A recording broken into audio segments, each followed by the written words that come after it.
Hi everybody, it's Marcy from wavesofcommunication.com and I'm here with another proper live Q&A video. Today, I say proper Q&A because this video is going to be all Q&A. I didn't bring a prepared topic. There are so many questions that I get every day from parents in my group and in private messages from my clients that these answers to these questions I think are going to be a really beneficial video for any parent who is considering language facilitation, for those of you who are trying my language facilitation strategies, and for those of you who are, doing a great job and, going gung-ho, but you might be stuck.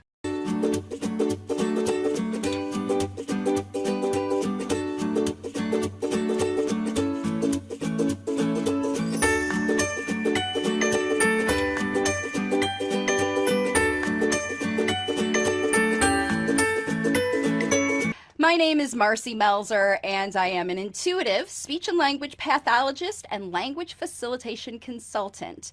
And what that means is that I help parents teach their late talking children, no matter how old they are, no matter what is causing the late talking.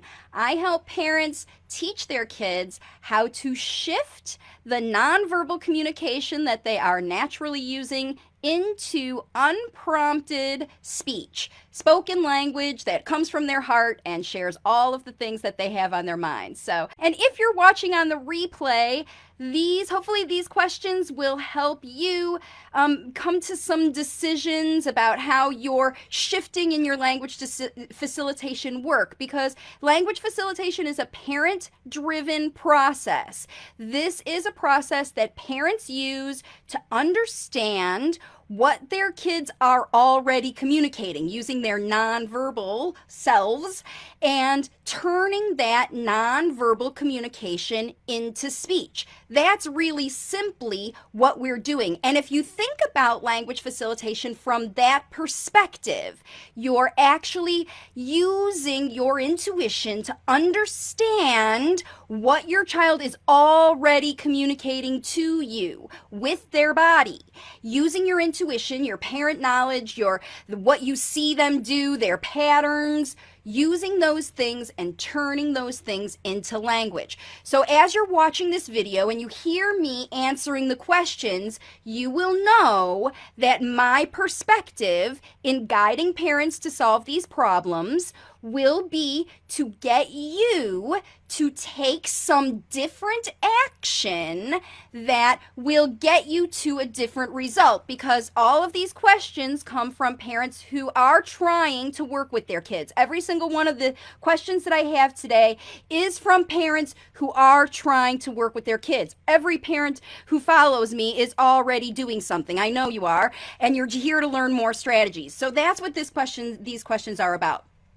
All right, let's get in and start from the beginning. You'll understand when I get into them. The first one is from Susan, who is a fairly new person. I know that she's in my language facilitation independent study course, which, by the way, is still on sale only until May 31st for $99. Then it goes back up to $500. It's been on sale now for 3 months since February, since the coronavirus hit, and it's time for it to go back up because parents need to decide right now to take action. The parents who are moving even in this course are moving even beyond what it is. They're seeing such great improvement. People like Susan, that it is important if you want to do that course now. You've only got a couple weeks left to get it at this price. It's going up. Sorry, just got to say that. I'm not very salesy, but listen, I don't offer this kind of a sale very often, and I really want parents to take advantage. All right, so the next thing is Susan's question, who has been working in my course, all right? So she's telling me and that her biggest challenge right now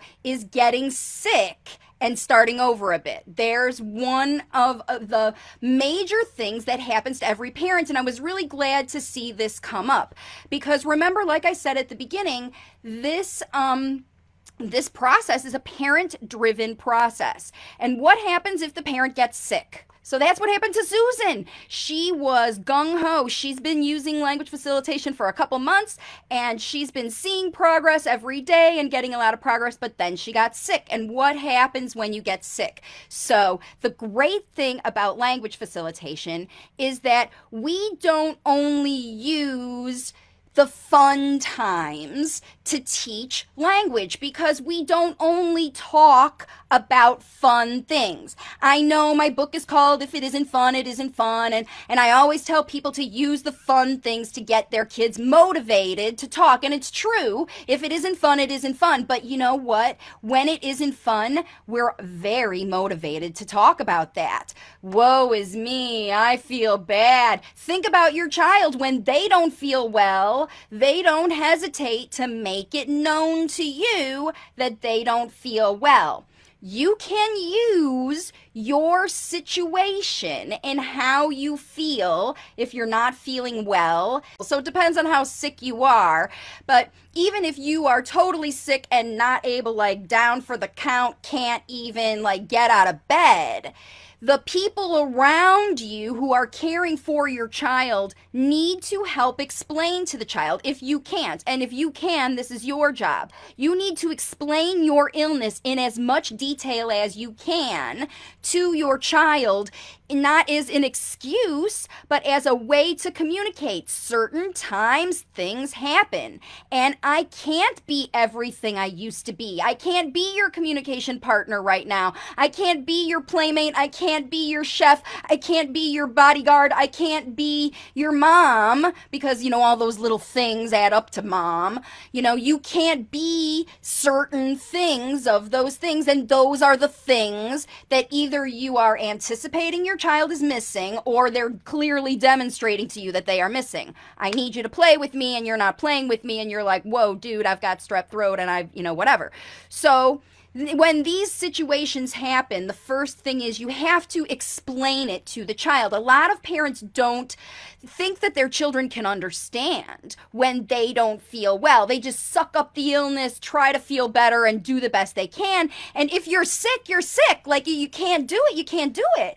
So you have to try to get your child to understand the reality of the situation, and it's an incredibly valuable skill to teach your language delayed child, is how to understand the language for you can't always get what you want, because sometimes things happen that are outside of our control.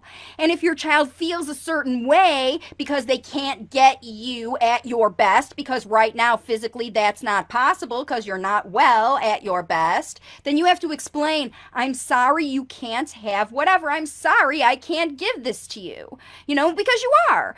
Otherwise, Susan, you wouldn't be telling me that it was a challenging situation, because you're challenged because you're wanting to be well and you're not well. I mean, that's it. If you were well, you could continue to do whatever you did when you were, right? You want to be well. So what do you have to do to get yourself well? You have to take care of yourself. Right? Otherwise, you're just going to get more sick, and your child's going to miss you more, and you can't get back to work. So the process, because waves of communication, it's called like that because it goes like this. It goes up and down, because things happen. You get sick, you move house, you have a new baby, whatever, your child progresses to a new level and they start to freak out. We're going to talk about that in one of the questions today.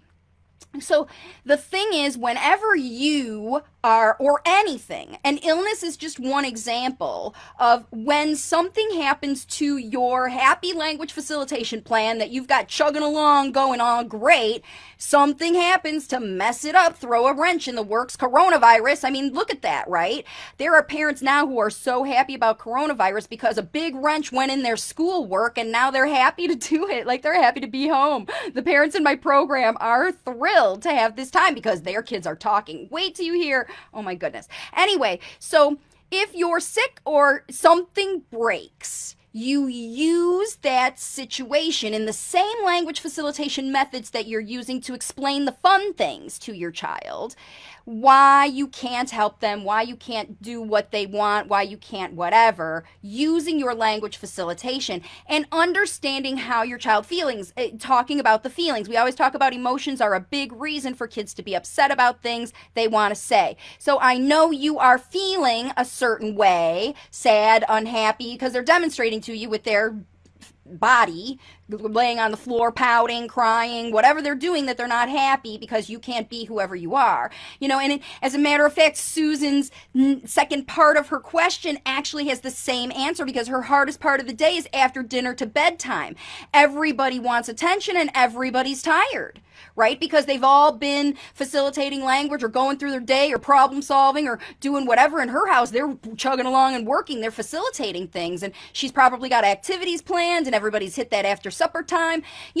When you used to have a break in your day to go out and go to school and even have a drive home, a commute home, a lot of people don't realize that transition time of commuting or, just having downtime in between things, these things are very, you don't have them anymore. And so now you're filling that time, especially if you're a gung-ho mama like Susan is, you find yourself filling all your day with structure, like you want to be the super mom or you want to be the super preschool language facilitator, whatever, to get your kid going because what you're doing is working so great, right? Well, and if you've been at it for a week or so, or even more, like Susan has a couple months now, if you're finding that this afternoon time you're seeing increased crankiness, everybody's tired, how in a lockdown situation is your family exhausted after supper time? That means that you're not planning out your day so that you are structuring in downtime where you're not structuring anything, where it is like, see what happens here. Observation where you let your child do what they want. If it's tablet time, if it's play in the yard, if it's dig in the dirt, if it's sit in the bathtub, whatever, they might need to do it for 20 minutes to 30 minutes a day every day and just have their tubby time, because they used to have some time where they could sit and zone in a car seat and look out the window when you were listening to the radio and things were going on in your mind while you were planning what was going on for dinner. They had some downtime, and now you're like trying to their tubby time, you're trying to facilitate language, and their food time, you're trying to facilitate language, and their bedtime, you're trying to facilitate language, and you're trying to be super language facilitator, and everybody's tired and cranky after supper. That means that you're going at it a little bit too hard, right? Enjoy the time. More is not necessarily better with language facilitation, and it's too much when other stuff starts to break down. So if you see crankiness and exhaustion coming about, then, that's not sustainable, right? You can't maintain that level of high level stuff. And it's probably, Susan, why you got sick, because you took on the responsibility of every educator your child ever had. I know I saw it in your post, that you just gave up all that and took it all on yourself. And you're so effective that you aren't even caring for yourself.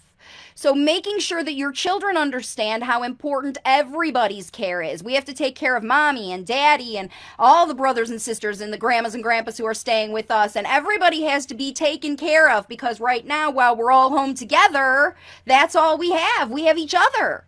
We have to look after each other and make sure that we're all cared for, not at your own expense. Okay? So that's one of the reasons that this dips, is when parents go in gung-ho and they work at it too hard. Too hard is too hard, right?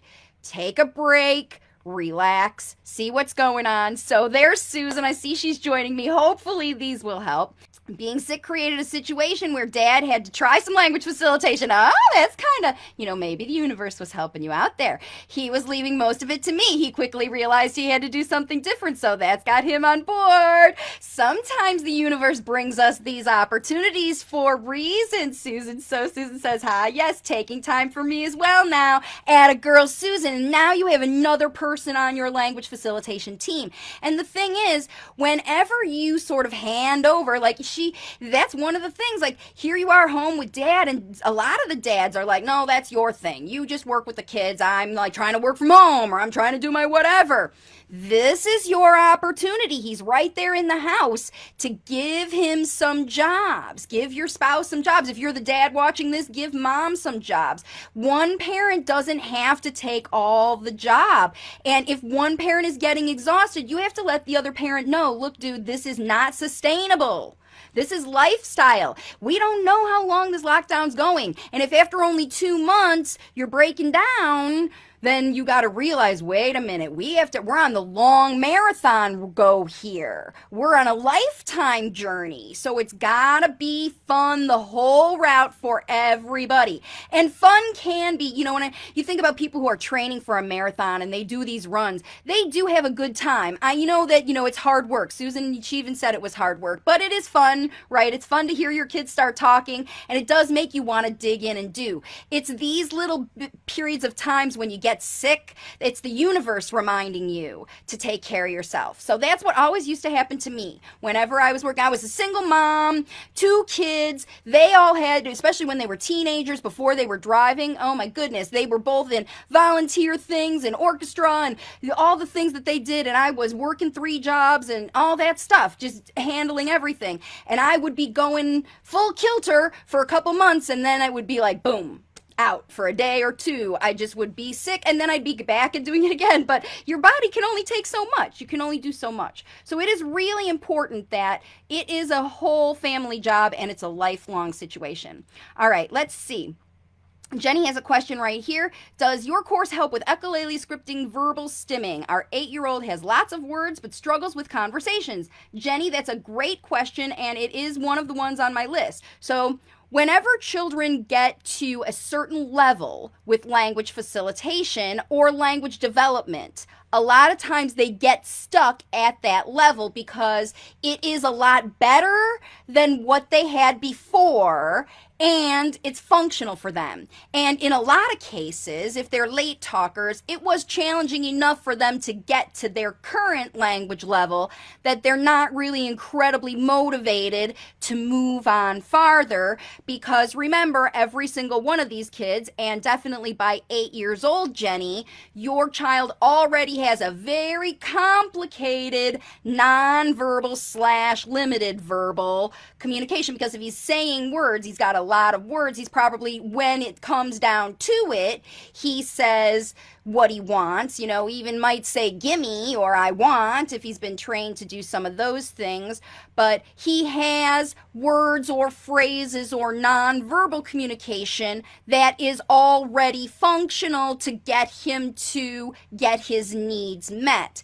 And the way he learned those things that he learned was from a memorization method. So he listened over and over to the whatever he's saying, whatever he's scripting. If it is a phrase from a movie or a song or whatever he is saying, especially if it's more than one word at a time, he has heard that phrase used functionally, and he's trying to use those things as memorized bits of language, like a file cabinet full of vocabulary that he knows that, a cookie is a cookie and a pickle is a pickle, and he knows which one of those words to say when he wants that thing, but he doesn't know how to discuss it. He hasn't been taught the language about, why should I be asking even someone to get a pickle for me instead of climbing into the fridge to get it myself? Why even is it appropriate for me to be sharing my obsession with someone else? How does that even work? Where if my interest is, I don't know what your child's interest is, if he's doing a lot of verbal stimming, he may be, playing with some sort of inanimate objects, or watching some kind of action, or maybe he's looking at books and doing verbal stimming where he's seeing a picture, or whatever. I don't know the circumstances that he's trying to say those things, because every single one of those echolalia verbal stimming, even if it seems like it's verbal stimming, It is a communication. Even stimming is a communication. Even flapping is a communication. A child is meeting a sensory need, and if they were going to say it out loud, they would say, I'm not regulated now. I need to move. I need to watch something that makes me calm down.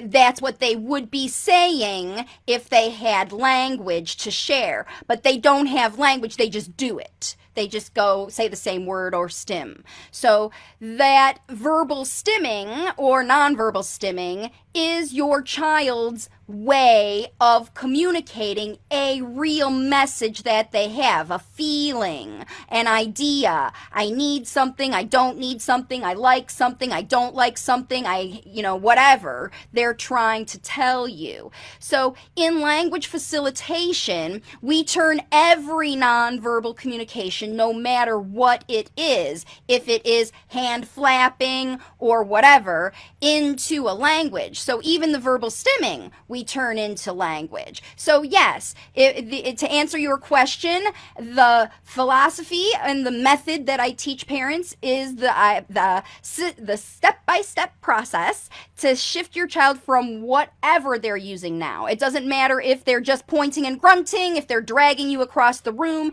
if they're using words that make no sense, like Jenny's talking about. That's the process that helps kids shift over, okay? And the question actually that I had, so Jenny's question, does my process help this? Does language facilitation help this? The answer is yes. Say hello if you're just joining me again, and give me a like. This video is for you. This is common questions that parents have asked over time and that I've been getting in my group. I have a group called Language Facilitation Resources for Parents, and I also have a Facebook page and a YouTube channel and, all of that stuff. Waves of Communication is where you want to see. You can see that right here, actually. The next question that I got is from Anna, who says, Anna, who says her biggest challenge is how to use speech facilitation when you know what your nonverbal son wants, like water or eat, but he doesn't try to speak with you to ask. So the question is, how do you facilitate language for a child when you know what they want because they're probably dragging you there, pointing, bringing things to you? How do you facilitate getting them to say those words, and I'm guessing without prompting them or asking them even to say those words? How do you facilitate it? Excuse me. And this is a brilliant question because this is the example I can give you of how language facilitation works.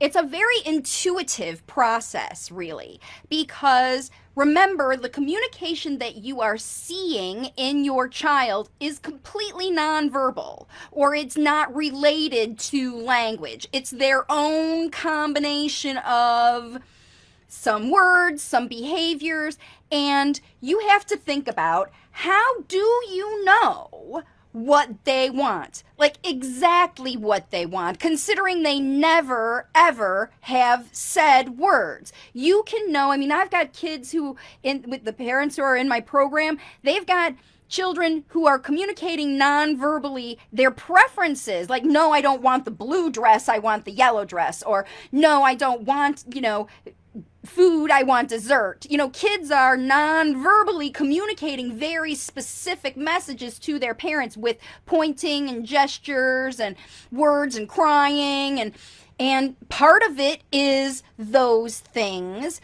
but the other part, the big part, is your remembering of this situation and your knowledge of your child. So how do you know your child always wants to eat at 2 p.m.? Because he's your child and he always wants to eat at 2 p.m. because he goes to the kitchen or he drags you to the kitchen every day about the same time. It's kind of the same that happens with my cats. How do I know that the normal feeding time has passed? They start to let me know.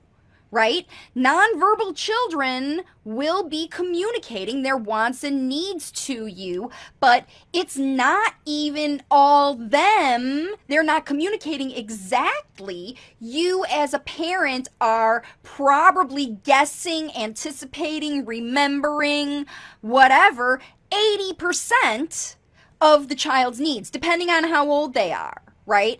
If they're a little one, it's very easy to anticipate their needs because they don't have that many. You know, a child under 2 years old, they only have so many experiences. But a child who is 6 years old, it could potentially want a plethora of things, anything from one specific TV show to the purple cup they used last week, right? They could remember those things at 6 years old and want to be communicating that stuff non-verbally. So that's as the older kids get and the more complicated their wants and needs are, especially if they're things that you didn't see before, like things they saw on TV or they were watching on their tablet or somebody else at school or a friend did for them, right? All of those wants and needs still exist in your child. And they have trained you, Anna and every other mom watching this, your limited verbal child has trained you to guess what they want. Every child does, because you want this training. From the time they were infants, you wanted to know, what do they want? What do they need? What do they want? What do they need? I need to meet their needs. I need to take care of them, right? So that didn't stop. It only got bigger. The more you fell in love with your child, excuse me, the more they grew, the more that you wanted them, the more complex their needs got, but you had to get more crafty. The strategy that parents need to use to help kids learn how to tell you what they're using with their body is in the moment when you guess what they want, because you can't stop yourself. You've been doing it their whole life. When you guess what they want, then you actually tell them, say it out loud. You want this, instead of asking them to say it out loud, because that's what every parent does. They guess and then they ask the child, oh, do you want this? Like, even though the child is handing them a very specific thing, like the water bottle. Do you want me to open your water bottle?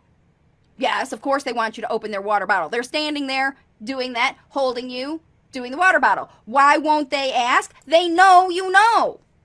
They know you know, because you always know. You always have known. And even when you don't know, they anticipate you being able to know what they want because you always have. Why would that change now just because they got older and the things that they're learning are outside of themselves? They don't understand that. They're kids. They're learning from everywhere, and they expect you to know what's in their head because their whole life you've been demonstrating to them that you do know what's in their head. Oh, he wants this. He's got this. Think about how many times you tell other people what your child wants, right? That's the strategy you change. Every time you know what your child wants, instead of telling anyone else or even thinking it in your head, say it out loud to your child. You want this very specific thing that I know you are communicating to me.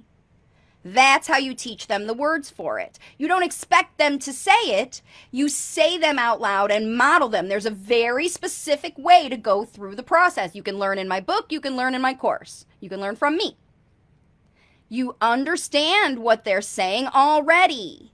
You have to intuitively interpret it in real world words outside, and you have to use talking that your child can understand. If you ask your child what they're non-verbally communicating to you, you're stopping the process. The trick is, instead of stopping the process by prompting your kid to say a word right then, you teach them the words they need so next time they can use them, okay? And the process takes 3 to 6 weeks. A lot of parents see an improvement in this needs-based language right away. And this is what causes a lot of parents to break down. Actually, that's the next question that I had. Here is a child who's 4 years old, who's been moving through language facilitation, and the parents did a lot of prompt-based language before, but the child wasn't talking, and then they quit prompting. But they still are asking this question, and they say the child is able to repeat words and answer questions, but why is the child not talking on their own? So, 4-year-old child can repeat, can answer questions. You know, everything gets them all right. What letter is this? What animal is this? What color is this? Where is the boy? They might even say under the table, like they might even learn those concepts. And they can answer a question. Great. That means that you have taught your child to be a test taker. That they think that language is for saying when asked. You know, that's what it's for.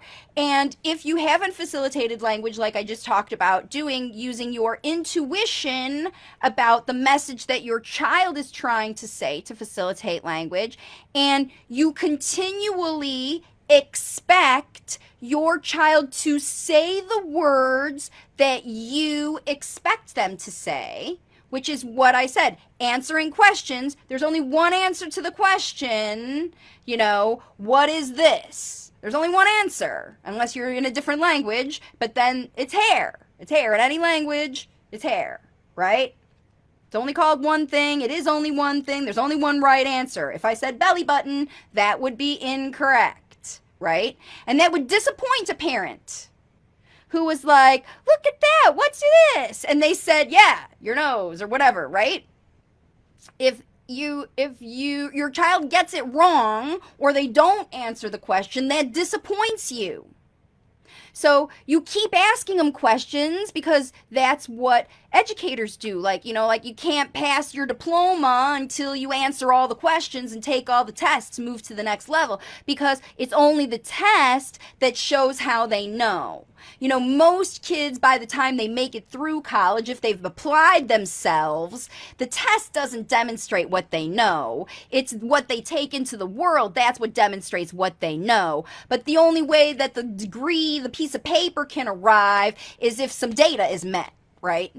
And that's where a lot of parents are thinking this language facilitation journey goes, because they're meeting data in their speech therapy world, like how many words can he say, how many questions can he answer. I mean, these are the data that are collected by everybody who is seeing your child for some kind of reimbursement. They're having to collect some kind of data.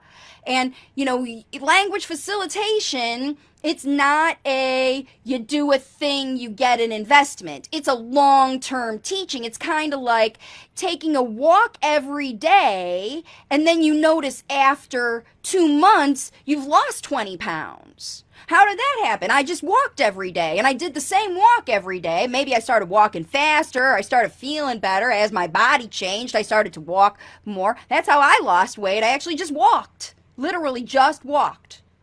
And I lost 60 pounds just walking, right? So, but I didn't just walk the same. As my body changed, I changed how I walked.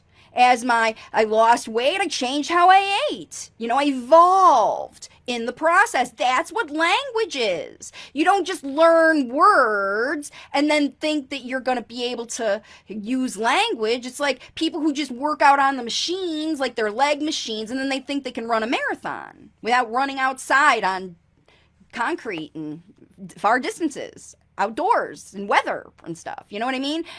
There's more to comprehensive language work. So any parent who says my child is only doing the words or the sentences or the phrases or the echolalia or the picture or the sign or the tablet or the whatever, the reason your child is only using those things is because that is the language that they were taught. That's the way that they were rewarded. You, good job, Johnny, right? For using those methods. Somebody told them they did good when they answered a question properly. And they also were disappointed. They could see the disappointment if they didn't respond to the question. So you stay stuck in those things, teaching your child the words that you want to hear. That's all you're going to hear, ever. Kids can't learn what you don't teach. Language facilitation starts with conversational language. There is no hierarchy of first we teach the needs and then we move in. No, because conversational language is already happening non-verbally with every single child from birth. They cry, you feed them. They cry a different way, you change their diaper. They cry a different way, you rock them, right?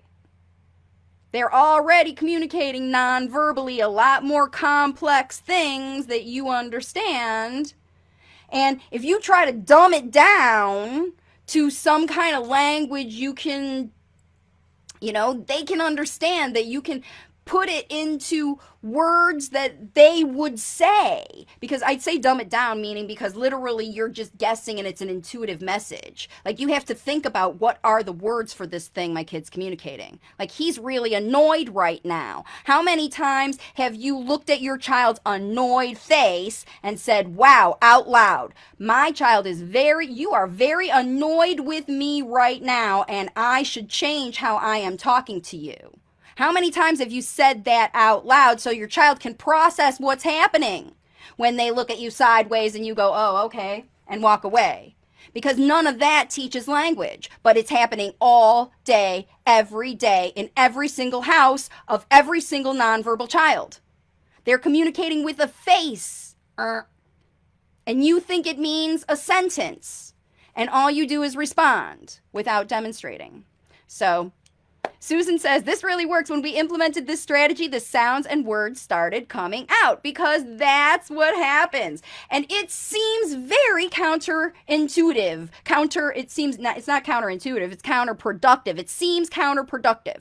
And it is, because language facilitation doesn't produce you do a stim, you get a word. It doesn't produce. It's not a ka-ching, ka-ching, ka-ching, ka-ching kind of thing. We can count the data, how many times I said modeled a language and then he imitated right away. You can't. It doesn't happen like that. Susan knows. You have to drop all of those expectations for you to hear the words that you want, so that you can open the space to really intuitively understand the exact verbal message that tantrum means. I am annoyed because you didn't let me go outside right now. I am annoyed. And it looks like, throwing things. And because a kid, you think, they don't understand what annoyed means, or mad, or angry, or whatever. They don't until you teach them. They certainly know how it feels to feel all those things. They understand those feelings. And your job as a parent is to match the language with the nonverbal thing they're trying to communicate. The things that children will never hesitate to communicate: their needs and their feelings. They've been doing it since birth. And you've been responding since birth, right? Now is your chance to turn it all into language. But you must be consistent, and you must give up the prompting and how to do it. You have to find out what's blocking the process, and inevitably it's your interest in hearing your language that you want to hear. And I'll tell you what, and Susan can probably vouch for this, the language that comes out of your child on their own, the first time they even say, no, I don't want to, like they say that out loud instead of pitching a fit, you want to cry, because you have taught your child to talk, to use their own language processing neurological system, to use the language that they know, and they know, to tell you their message without you having to prompt or pull or model or anything. And the first time that happens in your life, when your child comes out with their own idea, you will know, like Susan did, that you've just opened your child's whole rabbit hole and you're ready to teach them everything. And they want you to know what's on their mind. They love it. Kids love it when you talk about what's on their mind. But you have to use your intuition. You have to use the words that you know. You can't just take it at face value. I don't know what he wants, right? If you're looking at someone else and you don't know what he wants, you haven't tapped in, you haven't looked, you haven't observed, you haven't used what he's trying to teach you about him, because kids will teach you what they want. That's how it works with language facilitation. All right, let's see. Susan says, as a former special education teacher, stopping asking questions was the hardest to stop doing. I'm absolutely not surprised. And it only works in families whose parents can give up and make the shift from the memorization teaching. And it can be very challenging for anybody who has any background in language development from a speech perspective, speech therapy school, or language development, or you ever went to a speech class where they gave a speech therapist told you that this is how you should be doing it. Speech therapists across the world are telling parents to prompt and bribe and use exchange-based methods to get their kids talking, because those methods work for teachers and therapists because they don't live with a child. They didn't birth that baby who's been communicating non-verbally with them. We talk about this situation, which is a common one for a lot of the parents in my program. I have many families who are international, meaning they live in one country, they're from one country, and they're living in another country, and they're from many. So a lot of parents from India who are living in other countries. Shout out to people in India. I just did a little post in the group. Yeah. So we saw how many countries people were from. There are like 20 different countries of where parents are living. So I know that this is happening around the world, literally everywhere from Australia all the way around to the Philippines and Japan. I mean, it goes all around the world, literally. Parents everywhere are experiencing these problems. So most places in the world outside of the United States, people speak more than one language. And if you're living in a different place than you normally live, than you were born, then you are out, the people outside of your home may be speaking a different language than you are speaking inside of your home. So this situation is happening now.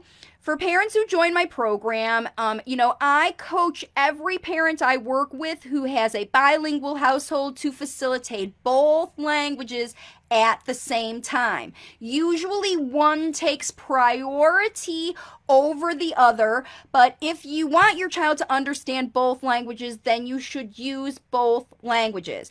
A lot of international parents will be told or get some idea from somewhere, I don't know even where because I haven't ever seen it in writing, so it must be some kind of a myth, that you have to teach your child only one language, and teaching two languages confusing them because they are a late talker.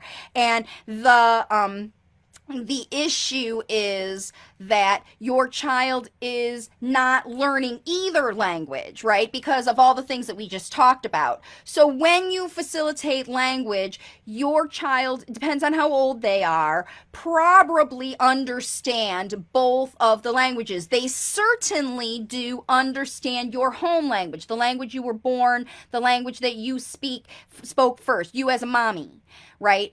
Because if you're still using that language in your house, your child certainly understands even bits and pieces of it. They may at different levels. And then when your child went to school or therapy, someone decided that they should speak English because they have all the teachers and therapists and all the other, that the education happens in English. And in India, many times the school is in English and the house is there's no English in the house at all. So there's two languages going on. And now that parents are in lockdown, their kids, instead of speaking English, they're losing their English and they're gaining more and more of the home language, even though the parents hadn't focused on it. Like they were only focusing on English with their kiddo because they were going to the English school. But now that school is closed and everybody's speaking Hindi or Tamil or, whatever language they're speaking at home, the kids are starting to spontaneously use words, or they're hearing them, by themselves when they're talking in the mother language.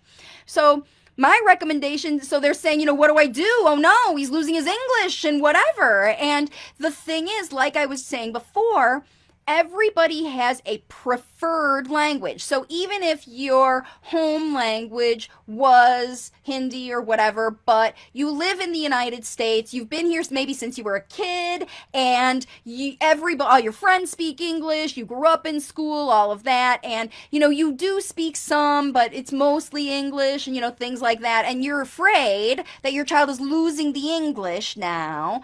And so what I'm coaching parents to do is to continue to teach both, but maybe shift your primary language facilitation over to the home language, because now is your opportunity, right? You're in immersion. If you were going to foreign language teach, if your family was traveling to India for 3 or 4 months, or even the families that are stuck there, right? That's what's happening now. I've had families travel over for a holiday or a procedure or something like that back to India, get stuck with the lockdown and can't even come back to US. And they're surrounded by their family and friends who are all speaking their home language. This is fine. It's wonderful. Use everyone around you to teach all the languages you want to teach, because just because late talkers aren't talking yet, that doesn't mean that they're never going to. It just means that it's a little bit slower because of one reason or another. Some kids, that reason goes away completely when they get older. Maybe it was ear infections or something like that. Other kids have sensory processing issues that stick with them longer. Other kids have physiological issues that recover, tongue ties and ear issues and things like that. It depends on your child, it depends on your family, it depends on your environment, all of those things. That's why language facilitation works for everybody, because the parent creates the plan surrounding the activities of your everyday life. And if right now your activities of your everyday life are all in your home language, then you or your child is going to come out of the lockdown using some amazing new language that they will be able to communicate with everyone back home. And if you are a smart language facilitator, you'll keep your English books, you'll keep your English shows, you'll keep your child exposed to English, and even have conversations and play with your child in English, sometimes in your house, have conversations over meals in English, sometimes throughout the day, using both languages. And this is how you maintain. Don't be worried if your child's primary spoken language shifts from English to whatever, because remember, all day long they were at school listening to people speaking English, and they brought that home after school. So even just nights and weekends, that wasn't enough difference for them to become immersed in your home language. Now that there is no school, that's what's happening. Your child's immersed in your home language, and teach it. So now's your chance to, their focus has shifted, your teaching should shift with your child's focus. Don't worry, they'll learn English when you teach English, as long as you're not pushing. And kids can learn multiple languages at the same time. It's happening with every parent in my program. All right, so I think I'm going to go ahead and pop off of here for now, because it's got kind of long and we've done these questions. So I hope these questions were helpful for you. And if you are interested to learn more about how to work with your child, of course, my Waves of Communication platform, the Facebook page, my website has all the information with all the resources about my book and my online courses and my face-to-face coaching plans. So check out the website, wavesofcommunication.com, and I'll see you all on my next video. Bye for now.